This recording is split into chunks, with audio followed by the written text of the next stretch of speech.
Hello and welcome to Sacred Strategies. Nicola, how are you today? Oh, I'm so good. I'm so good. I'm so excited for this conversation, Sora. So we have a mutual friend slash a former client of mine, current client of yours, who recommended that we connect well before even I desired to have the podcast. But then I was like, oh my gosh, Nicola would be amazing as a guest. And then we had our first conversation just to get to know one another. And I felt as if we hit it off so well, so much so that I wished you lived literally next door. I know, me too. Maybe it will happen. Who knows?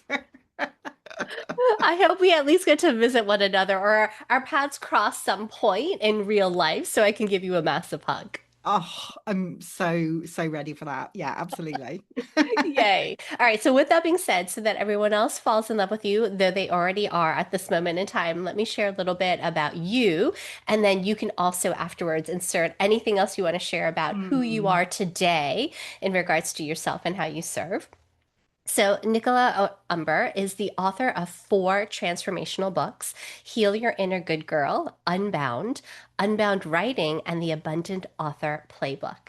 She's also the founder of the Unbound Press, a soul led publishing imprint for transformational books. Nicola helps women to write the book their unbound self is calling them to write while growing a community of soul aligned readers and Hmm. clients. Hmm. Yes. So needed. Anything Hmm. else you want to add in today? Yeah, around the midlife piece, actually. I mean, what I've noticed over the past few years is the women that I work with, I mean, pretty much all of them are in that midlife phase.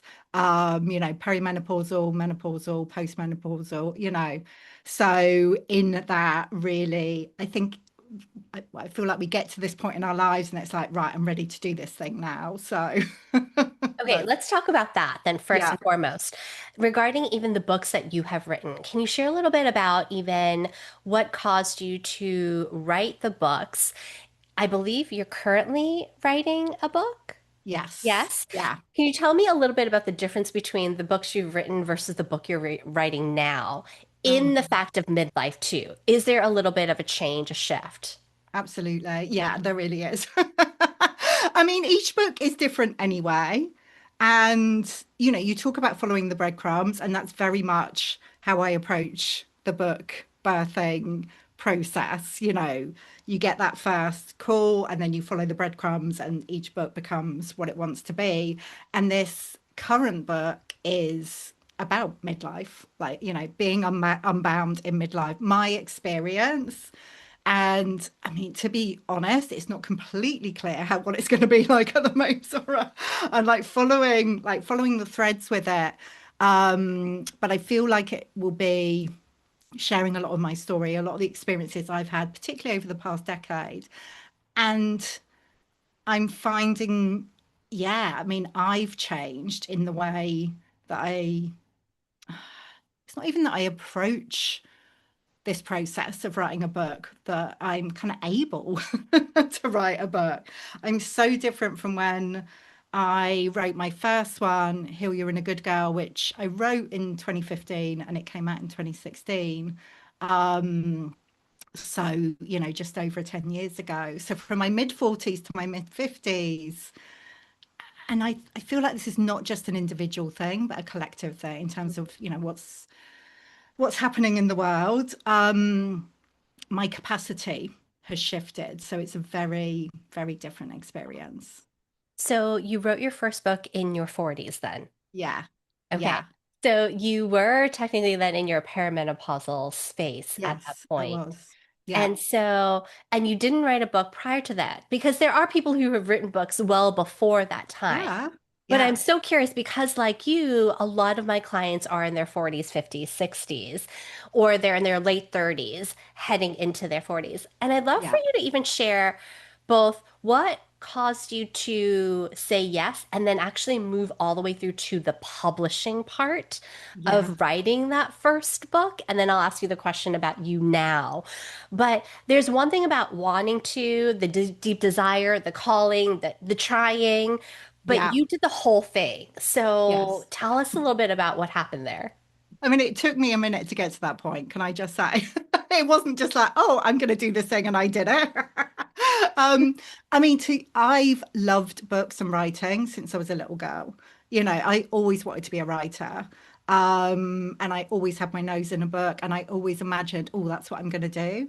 But then, picked up the message, oh, it's not for people like us. You need to get a proper education, get a proper job. So, I went into, I did a degree in business, went into finance, followed what I would call now the good girl path, that I thought was, I mean, that feels like a You were a different finance person. girl. I know. Can you believe that? I Honestly, I mean, it's I like a, can, and right. I love that there's the honoring of the fact that you were a numbers person, but also yeah, you loved this aspect that we yeah, could be all of those things. And totally. so that you had shifted into that. Oh my Yeah. gosh. Yeah, keep going. Yeah. Mhm. No, I mean that very much it serves me now, that part of me, I'm grateful for that part of me. But that it felt very distant from, I forgot for a long time that this desire to write, to be an author was there for me. And it's when I made, which was a very intuitive decision to leave finance and initially I retrained as a hypnotherapist and a coach. That I started writing again. And initially it was a blog and it was, very professional, not much of me in it. But it started to kind of rekindle that idea that I could write a book.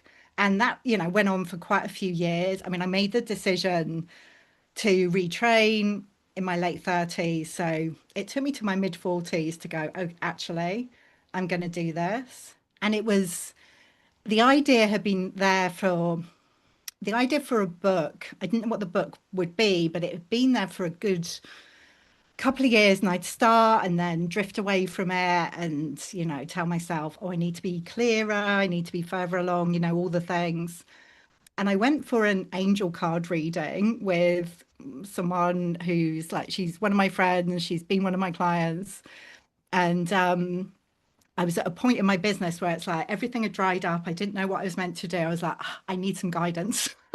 So I went to see Isabel, and the first message that came through when she connected with the angels was like, "You need to write your book." Like that is the thing. Like that's all you need to focus on.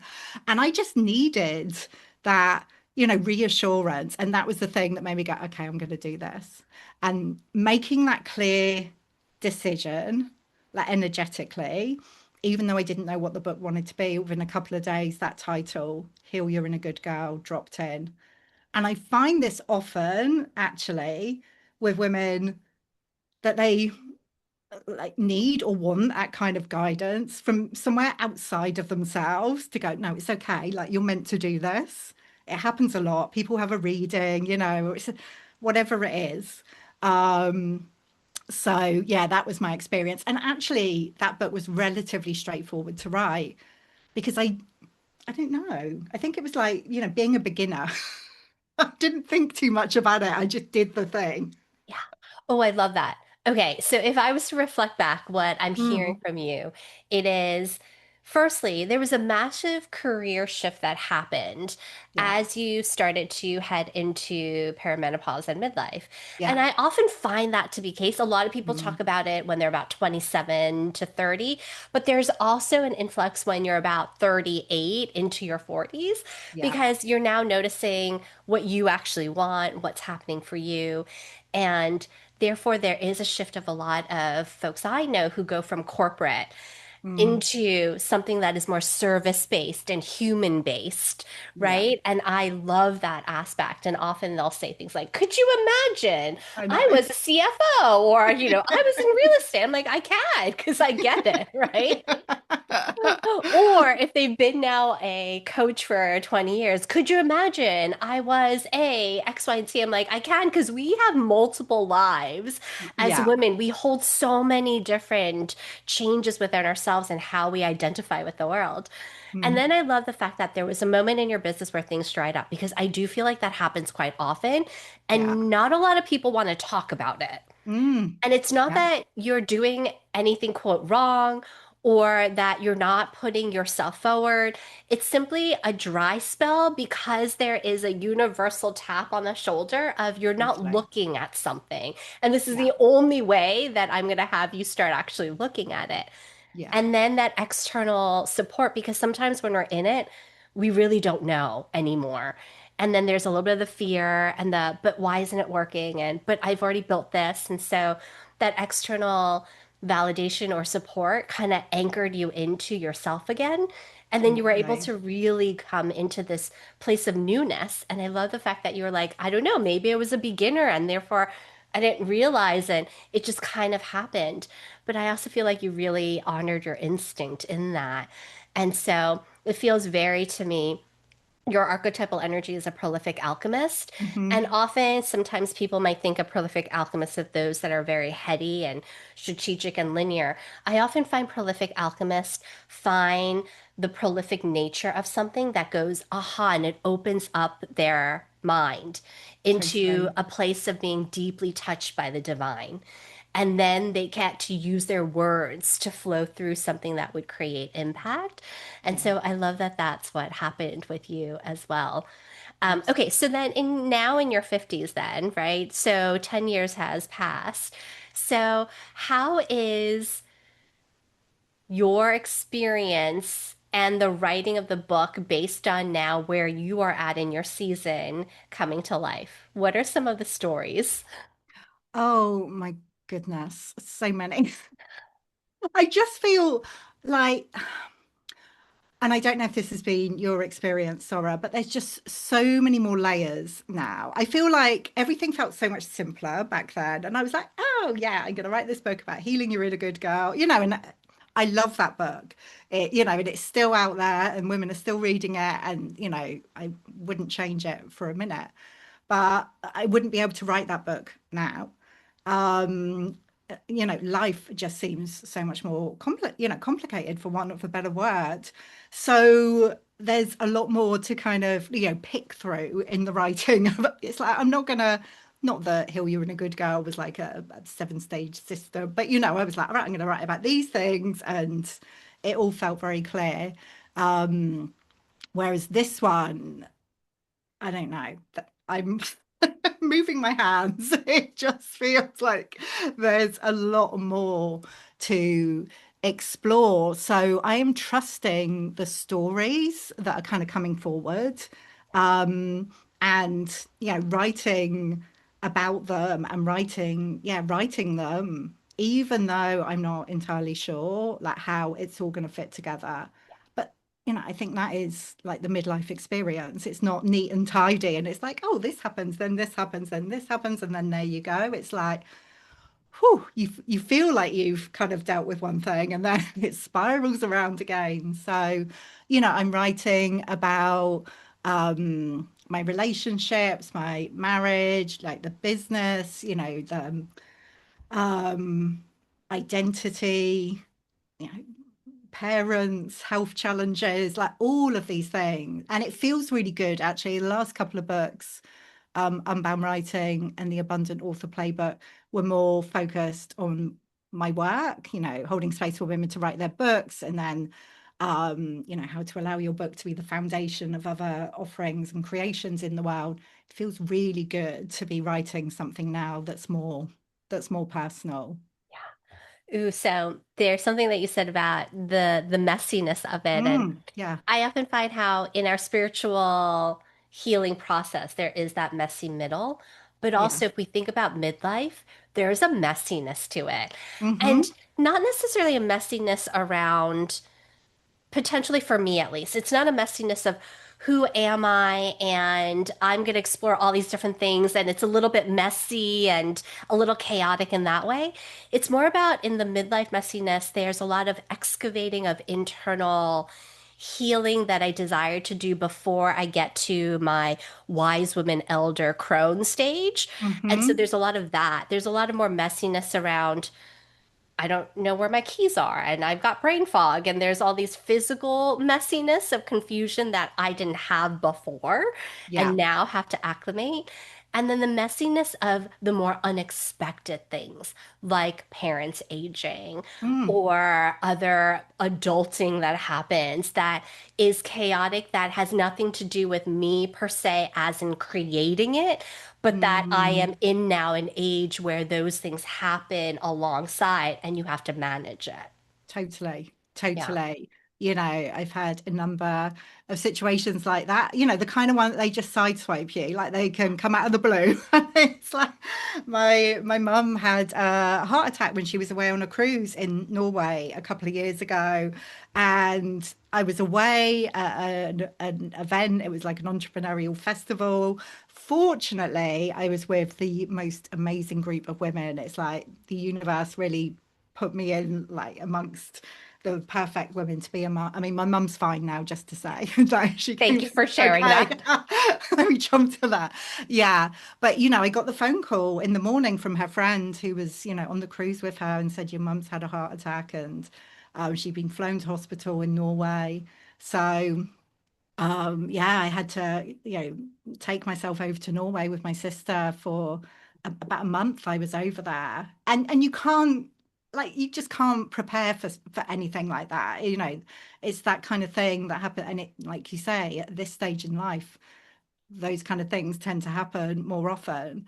Um, and it was, you know, reflecting back, a deeply transformational experience in itself. You know, for all of us, you know, to be there with my sister and my mum, the three of us, and to go through that together, and you know, to have mum now here, like really healthy and yeah, like you know, going on cruises still, you know, that's amazing. But yeah, this, of course, that kind of thing can happen at any stage of life, but you know, in midlife, they tend to happen more often. Yes. And there's this sense for me, at least, that there's a lot less. I'm learning a lot more about we versus Mm. I, Yeah, right? And so we being not only me, but me and family members and reconciliation, or what does friendship actually look like for me now that yeah, was different than before? Because I needed to learn about me and my boundaries, but can I also shift because I really care? And these yes, close friends of mine aren't going to be here with me forever. And so now's the time potentially for me to shift even how I address friendships in a way yeah. that's different. So like little things like that has been much more of a focus of we regarding not just an I versus before. It was very much an I situation here Oh, with oh, me me. too. Me too. I mean, I'm a recovering lone wolf. Like, I can do the thing. It's fine. Yes. And I do find midlife, yes, we get to be more us. Like we are much more audacious and Mm, we're more vocal. But I believe a part of that, at least from my experience from women I've spoken to, is because there's more of a collective, unifying, supportive, loving, let's get some stuff done. And so it isn't an I, meaning I have to prove myself, I have to heal. Look mhm. at me, I'm doing the thing. It Yeah, really is, oh, look at you, look at me, let's talk about it, let's voice it out. And that part to absolutely. me feels so amazing, including, like you said, with the group of women that you were with. It was like I've spoken about it a couple of times recently when I've met up with two of the different women who were there, and it's like, I mean, it is like that was orchestrated to be with that particular. It was five women.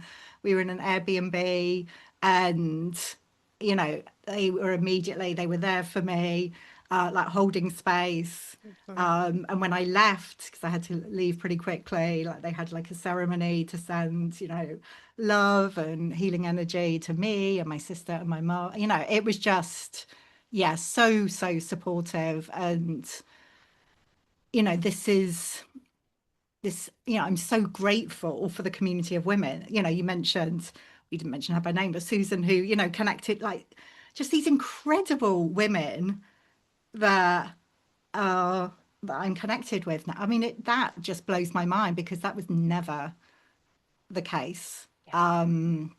until, yeah, probably, you know, the last 10, 15 years that started to happen. Yeah, absolutely. Do you find so you spoke about being a little bit of a lone wolf, which Yeah. I would identify myself Hmm. too. And recently you're sharing how you have a really amazing group of women around you. Can you share a little bit about that? Either what shifted or what you love about that communal aspect now? Because even with potentially your clients, I feel like you infuse that even by the way in which how you relate with your clients. Yeah, it's a really important part of how I work and how I hold space. And then the Yeah. community aspect of the Unbound Press is really important to me. I mean, I often say it's, yes, it's a publishing company, but more than that, it's a publishing community, and that's, we're doing this together. And it's not just, oh, let's publish your book and off you go. It's like, no, like, come and step in and let's journey together and, the different authors supporting each other. Um, but yeah, that was never me. I was always, I might, when I was growing up, like have one really close friend, but I always felt quite uncomfortable in groups of women. I mean, I definitely had the sister wound kind of going on. I mean, very close to my actual sister, but yeah, I've had issues with different groups of women, in the corporate world. I went through a phase where um yeah, I had a really challenging situation with like a group of women who worked there, and it's like, oh, I need to I need to be careful around women. I think I picked up that message. So, when I was starting my own business and starting on this path, I carried a lot of that with me. Uh, and yeah, it's been a big part of the healing that I've done to kind of allow women in and to invite women to um be part of the circle and part of this work that we're doing together, and to just recognize the co-creation, like how everything is co-created, and um that that energy of the circle, like, yes, I get to hold space, but each woman bringing her own unique magic to that, and how like the constellation of women, which it shifts and changes like with every kind of call that I host. um yeah, the deep magic and how supportive that is. So, and could you share, if you are willing to, a little bit about the inner workings of your business? Because you have a collaborative approach, you have a community, Yeah, and then you've got your one-on-ones. And I find that a lot of my listeners might also be curious around how does that inner working work when you have moved through the sister wound, you have started to feel much more comfortable, and now you have this business that you run with multiple aspects while still also writing yourself.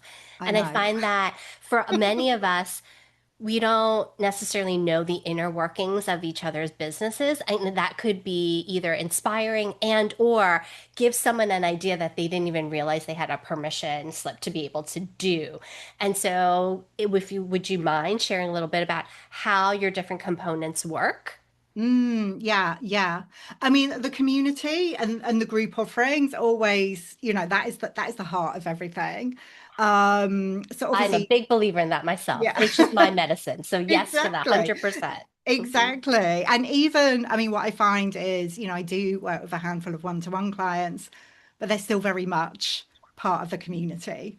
So, my one-to-one clients, if they want to come on to we have group writing sessions in my membership in my community space. So, a lot of them come along to that. Um, the authors that we work with, obviously, we're working with them on a one-to-one basis as we take them through the publishing process, but they get to be part of the community and come along to our group calls, um, on an ongoing basis, like even after their book is out in the world. Like, that's really important to me, that, it is an ongoing relationship, and they get to, I mean, yeah, I really see our authors again as the heart of that community. So I guess that energy of community, like, it streams through everything. Even if I'm working with someone one to one, they feel part of it, or they get to feel part of it. Yeah, I And agree with that. that's really, really, really important to me. And in terms of my own writing, I mean, it can be challenging to make time for my own kind of creative practice and to write my own, work on my own books. But I I feel it's interesting because I'm holding space for, the other women to write their books, but I feel like they're holding space for me as well.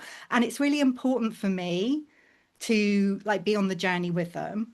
So, there are times that when I've just published a book, yeah, I'm kind of in that kind of stepping back mode and not so active in my own writing process. But I don't think there'll ever be a time when I'm not working on a book because it's who I am and what I do. So if I'm not in the process on the journey with the women I'm holding space for, then maybe it's time for me to go and do something else. So, Okay, so that in itself I find is so wise because what you shared was this is what I do. So if I'm not doing it, Yeah, then and I'm helping others, then potentially there's some disconnect there and or maybe I should be doing something else at that point, right? yeah. And I love that because I find with a lot of folks in my community, they're so focused on the different modalities and constantly looking Mm, elsewhere, which is mm, opposite of what you're saying, right? Which is, mm. okay, I got to do the thing that I know I'm here to do for myself as well as hold space for others. And Yeah, I find that a lot of folks look outside themselves for all the different modalities. But the thing that I love is the idea of if you're holding space for your clients, the way that you'll know if you're supposed to add on or shift or stay is are you doing the same work for yourself? exactly. Exactly. It's the Exactly. only barometer that will help you know if another training is going to be supportive or shifting into a different career from life coach to business coach is going to be supportive or whatever it is. Yeah, exactly, exactly. And it's the way that I stay kind of plugged into actually, because like I said, it has changed. Well, I've found personally that it's changed. The process of writing a book is very different for me at this stage in my life. And, you know, where we're at kind of collectively globally. So I need to be in the process to notice that, and I didn't notice it so much with the last book that came out last year. But this one where it is more the kind of book that a lot of the women that I'm working with are writing, like I need to be in that process to recognize, hang on, things have changed and some of the ways that I've been teaching this and holding space for it, I need to shift it a little bit to accommodate, where we are individually, but also collectively. So, if I'm not in that process, I'm not noticing that. I'm just A like, no, do it how I did it back in 2017, 2016, which is no good. 100%. Yes. I always consider, for myself at least, from a place of my own values and integrity, Mm, if I'm doing something, let's say like life coaching, do I have a life coach or a therapist, yeah, right? If yeah, I'm doing business coaching, do I have a business coach or am I going to a business community and asking for help or, because it's the asking for help that quite often I find that us as service providers, we tend not to do because we yeah, want to do the other thing, which is hold space for someone else yeah. because it's tricky to ask for help or be very vulnerable or make a mistake or say, I don't really know why I'm here or what support I need, but I'm here. Absolutely. Yeah, just open your mouth and see what wants to come out. I often say that to, Yes. I don't know about you, but I'm not a big like I can be in a container, whether it's with a one-to-one coach or mentor or a group, and I feel like I haven't quite got a question, but I know there's something. So I just need to see what wants to come. And it's through myself being like that, I've recognized actually when I'm holding space for women, yeah, it's going to be the same for them. Sometimes and I find this is very often the case with the women I work with. It's not like, right, I've got this question. So it's like, I could just feel something is bubbling. Can I just, yeah, talk this through a bit? So, yeah, yeah, I've always, um, or pretty much always, with very short breaks in between, had support in place for myself in different areas because, yeah, if I'm going to hold space for others, I need to have space held for me. Yeah. And I hope that we might remember and encourage ourselves and others to consider what you shared, which is we've been so programmed and conditioned to show up with a question at hand, Mm, right? mm, Which in itself is about showing up polished, having your mm. three very specific smart questions, Yeah. having your goals, talk about the three things you did right. Like it's Hmm. like Yeah. so formulaic. And quite often for us as women, when we can show up in a circle-like space, we can show up more naturally ourselves, which often is not polished. Hmm. We have all the feels. We Yeah. sometimes wonder why we can't articulate when we outside in the world can articulate very well, but it's not about articulating it very well. It's about being able to just let all of the facade go and Mm. simply sometimes ramble or process out loud or listen and soak in other people's information or shares or asks. And that is a sense of vulnerability. And I always encourage my clients to just show up. I'm like, you don't need to have a question. Like, I No. promise you, I will just love you up. We can just chat about what book you read, but ultimately, something will happen in the midst of that. Completely, completely. Because often it's something somebody else said, like if it's in a group, and then that sparks something. I mean, it sparks something off for me is the space. I'm like, oh yeah, let's talk about this. Um, but yeah, I've been in groups and yeah, somebody else has said something. It's like, oh, okay, yeah, that's kind of coming up for me as well, and I'd like to talk about this. So, and you mentioned there about like being able to ramble. And so often I'm in conversation with a woman, and it could be a friend or it could be, a client in different situations. She's like, oh, sorry, I'm waffling. Or I'll get to the point in a minute. It's like, please take your time. Like, I feel like this is part of the conditioning that we can hold as women. It's like, no, I've got to get in, I've got to be clear, I've got to be concise, I've got to make my point and then get out again. And that can come through in our writing as well. And it's like, oh no, allow yourself to kind of meander with it. Like, I want to hear your waffle. Yes. There's magic in there. Oh, I love you saying that because I do find that folks might be thinking about that in their writing, which Mm, is, but this is so messy. Again, the messiness. yeah, This is us rambling or waffling, yeah, or I'm not getting to the point, or my grammar is shit here. Like, how am I yeah, ever going to get to this?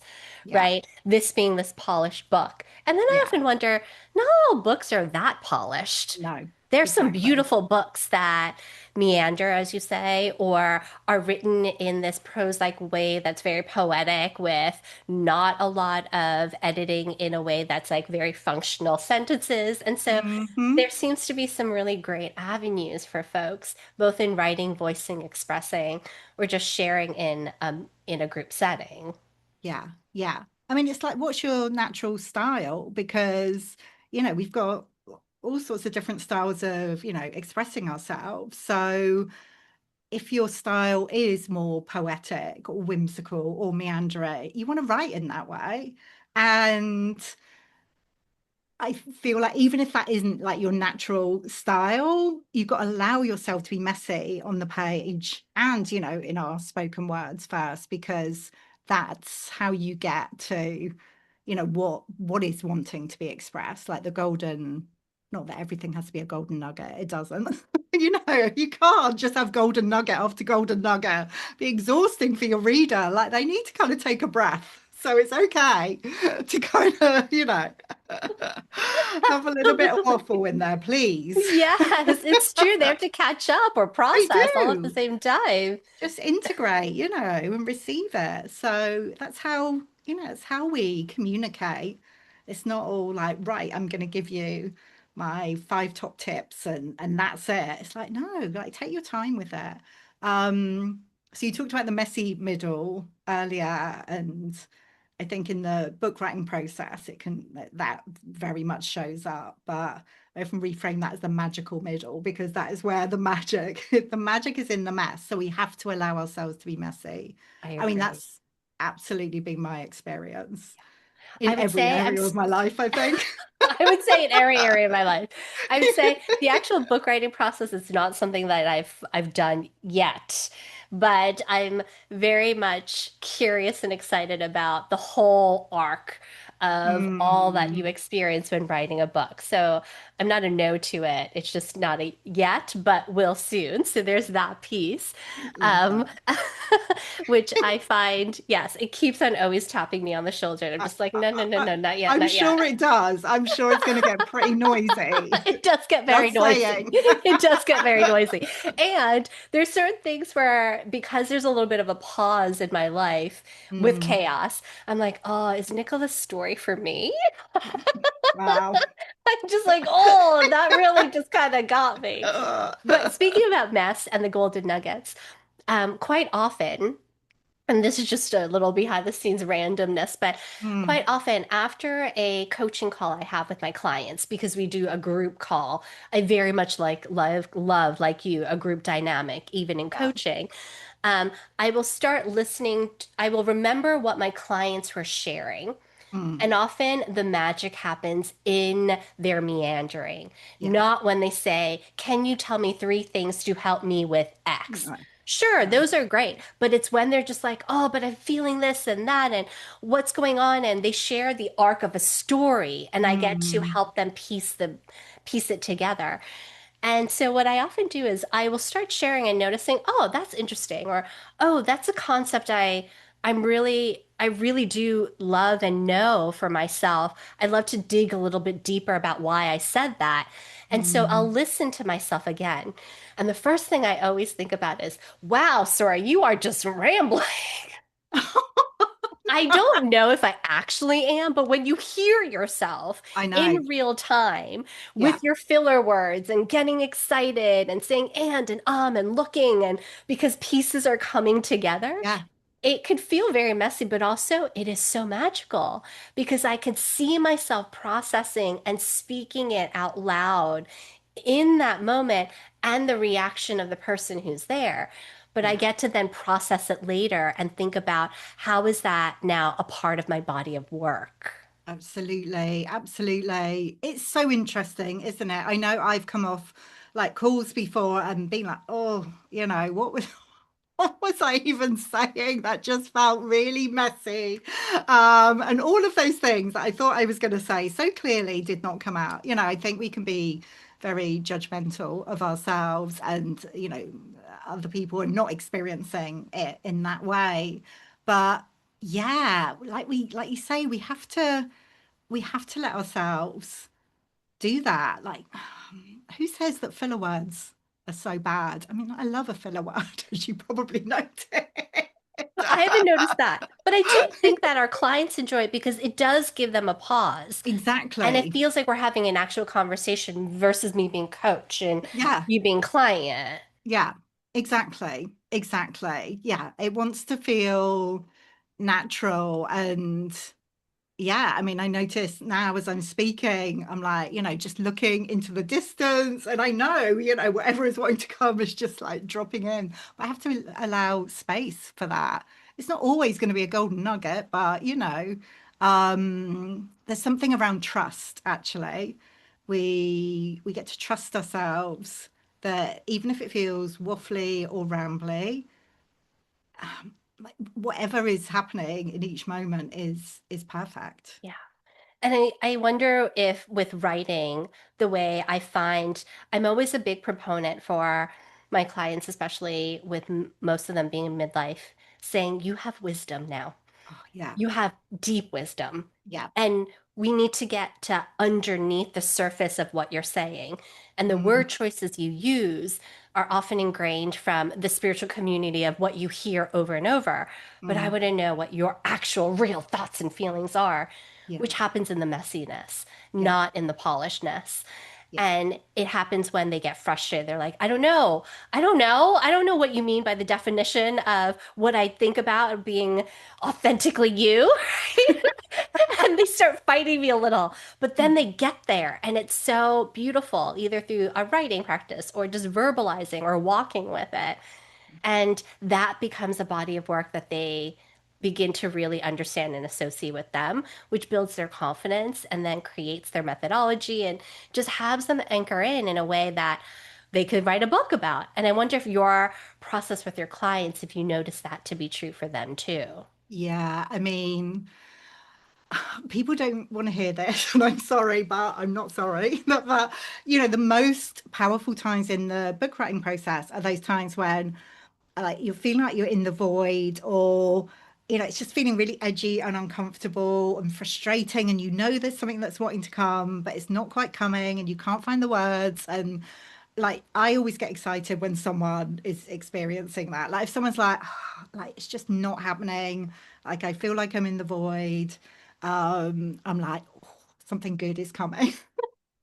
Which like they don't want to hear that at the stage, but I do like, because I know like it's not the best right. Oh, I don't want to say you have to be like struggling to get the best writing. That's not true. But those moments when you really kind of excavate what is wanting to be expressed often happen when it's like, ugh, I just don't know. And why did I start this anyway? And I don't think I even want to write. But those kind of times, like similar to, when I actually followed the call to write my first book, I was in a really uncomfortable place. And I don't think I would have listened, like you reflected back. I probably wouldn't have listened to that message so fully if I hadn't been in that place. So, whether it is on a coaching call when someone's feeling, a bit frustrated and edgy about something, or, it's a longer period of the process where it all feels a bit sticky and like nothing's happening. I often say, I think my clients get tired of hearing me saying this, but there's always something happening under the surface, and those are often the most powerful times. But this is another thing, with the book writing process, so much of the like advice and talk is like, about having a writing practice, writing every day. And yes, I'm here for having a dedicated writing practice, of course, but it ignores the part of the process that is not active, which is so, it's like the transformational like that is so important to acknowledge and celebrate rather than going, oh, it's not happening. I'm not doing it right. It's like, yeah, you are. That 100% translates to my business coaching clients too, right? Mm-hmm. They'd say, but I have to do this thing, or, but it's not working, or what else could I be doing? And often they're in a stage of needing to descend, to go Mm. inward, or to pause, or to rest. There's like certain stages. And Yeah. when they do not do that and they push through, it often does not create the results that they want anyway. So why Mm. go through all that stress? Like yourself, I'm a big believer in just sitting or following the breadcrumbs or sometimes like reading or watching TV because you'll Oh, yeah. activate a deeper wisdom that wants to come through that's been struggling inside you, right? Or that Totally. good cry with a good Korean drama or whatever it is for anyone else. To me, those are so important. And yes, it's when we get to be in circle like this, can we remind each other? Because we naturally sometimes forget that Mm. it's okay to be in that tricky middle. Yeah. I mean, I forget it for myself. So, I'm grateful when I'm reminded of it. And to see other women coming, like we always like cycle round, we always spiral round from those places. There's no way it can go on forever. Like that's not the way that we work. It's not how the creative process is, certainly. So yeah, so important. And yeah, I'm a big fan of watching TV, reading a good fiction book, just switching, like letting everything just percolate. Mhm. I Um, always get curious about what I'm listening or watching or reading, especially sometimes what books I choose to read at what time, because it mm, often indicates something for me in the near future. So, for Mm. example, sometimes if I'm reading more poetic um, poems or stories, I often find it's because I have lost that piece of me that desires to come Mm. back again in my writing. Yeah. Or other times I'm listening or reading a self-help book and there's certain ways that it's structured that I'm like, ooh, I feel like I want to play with that now. And so it gives me these seasons of what I desire to really look at within myself or how I want to express. Yeah, absolutely. Absolutely. I've definitely felt called to, be reading more fiction. I pretty much always have like a non-fiction and fiction on the go. But in the mornings, one of the practices I have is before I do anything, before I look at my phone, I will, read, spend half an hour reading a book. And the morning one always used to be, self-help, spiritual, but at the moment it's fiction and it's like it just feels so delicious. It's like Mm. this does not need to have a purpose. I can just Yes. enjoy the story. So it's interesting that you said that because I feel like this new book, whenever I find myself like going into more kind of informational writing, it's like the story is calling me back. It's like, no, just focus on the stories. Totally. That's where the magic Yeah. is. So, I haven't listened to or read a self-help book in a really long time. mm, And I often read or listen because I've gotten much more into audiobooks as well. mm, A lot of fantasy, a lot of fiction. But recently, it's been a lot of fun fiction that has a character that helps archetypically enlighten me up in some way. yeah. And there's something in that. So, for example, just recently I listened to two out of I think there's a third book coming out by Jessie Sutanto, I believe her name is, and it's about Vera Wong and her murder mysteries that she solves. Oh, wow. And she is this woman who's in her 60s and she's so Asian auntie that I just cackle and I love. And she's so bold in how she maneuvers and she's three steps ahead and making connections with people and all this stuff. And I'm like, yes. And there's something in her that delights me and activates something Mm, within me. And that is very informative around how I might want to be navigating life in my world at this moment in time. I love that so much. I love that. Yes. And I speak to a lot of women who are like, "Oh God, I haven't read fiction for ages, for years," and it's like, don't not like I say, not everything has to be like for a purpose. I'm going to read this thing or listen to this thing to get this information, or it's like no, just allowing us. I mean, I am intrigued by the idea of writing fiction. Actually, I did think, oh, maybe the next book will be fiction, but I did like dabble with it earlier in the year, and it's like, oh, that just feels, I don't know. I mean, talk about being a beginner. I really was like, I don't know if I know how to do this. Totally. Oh, I love that. Okay, well, can you share with everyone how they might find you so that they could all love you up as well before we come to a close? Oh, yeah, absolutely. So my website is nicolahumber.com. And that's also got a link through to the Unbound Press. And my main place that I hang out online is Instagram, and I'm at Nicola Humber there. Wonderful. And then lastly, how is your intuition speaking to you now? And is it different than how it spoke to you prior to midlife? Mm, I I don't think it's not necessarily different. I mean, actually, I spoke about like kind of relates back to that first story that I shared around, how I finally made the decision to write that first book, and I kind of needed something from outside, like give me a sign. And now it's much more internal, like this just knowing. And it kind of always has been, but I always needed something to back it up. And now it's like, no, I just know like in my bones that something is if I'm meant to do something, if I'm meant to follow something, I think. that's the way it's shifted for me. I love that. It makes me consider for today, if I was to answer this question, that my intuition feels more like a returning home, Mm, meaning it's not something that needs bells and whistles and no. explosions or even a story around it anymore. Mm, It mm, feels very comforting and cozy and just is. It yeah. doesn't always, I mean, there's some times where it's like Yeah. bashing. I mean, I let's be mean, honest. yeah. But then often there are other times where it just, I've learned to, like you said, trust it enough that I don't even consider. I just start moving in that Exactly. direction, Yeah, right? And exactly. so it's surprising when it does come falling down because I'm like, oh, I thought I was listening. This I must be know, an I know. area. This must be a blind spot. Didn't realize it. So sorry. I know. Right, I'm paying attention now. Yeah. Okay, I'm on it.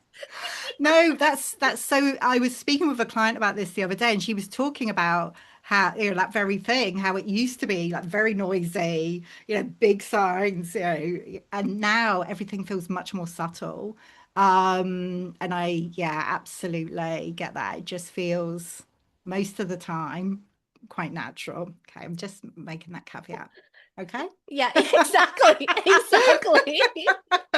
Because I mean, our intuition could be very sassy, be like, "Oh, you need a little drama? Don't you worry." Exactly, exactly. Who knows? I mean, as we're having this conversation, it's new moon, it's solar eclipse. I mean, Exactly. What a great day to have it. no. Oh, it was such a pleasure to have you on today. Oh, thank you so much for inviting me, Sarah. I've loved every moment of this. Thank Oh, you. thank you. And everyone, if you really enjoyed Sacred Strategy, please go ahead and subscribe and follow Nicola. And I'm so looking forward to seeing you again for the next episode. Bye, everyone.